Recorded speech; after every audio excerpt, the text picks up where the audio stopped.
దాని తర్వాత మనం 2 కాళ్ళను కూడా దగ్గరికి తీసుకొచ్చేస్తాం. మనం హీల్స్‌ని పైకి లిఫ్ట్ చేస్తాం.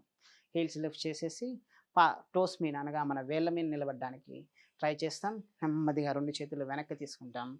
ఇలా శ్వాస తీసుకుంటూ పైకి లిఫ్ట్ చేస్తాం. మరలా శ్వాసను వదిలేస్తూ డౌన్ చేస్తాం. Inhale up, exhale down. Inhale up, exhale down. Inhale up, exhale down. ఇలా మనం హీల్స్‌ని ఎప్పుడైతే లిఫ్ట్ చేసామో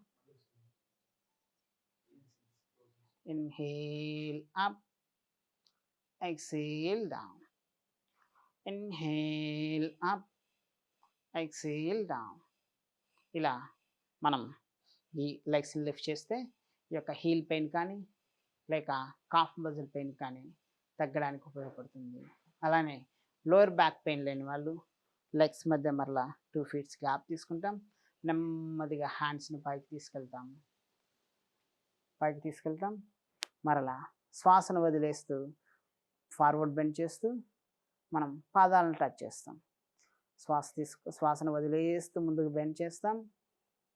నెమ్మదిగా మనం పాదాలననేది టచ్ చేస్తాం.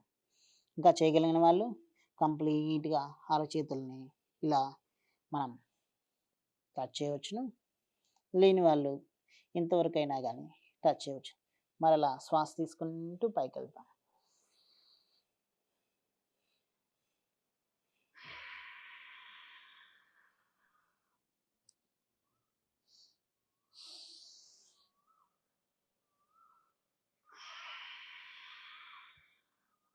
ఇలా మనం 10 టైమ్స్ వరకు కూడా శ్వాస వదిలేస్తూ కిందకి, శ్వాస తీసుకుంటూ పైకనేది వచ్చేస్తాం. ఇలా చేయడం ద్వారా మనకి థై మజిల్ కానీ మొత్తం స్ట్రెచ్ అవుతూ ఉంటుంది.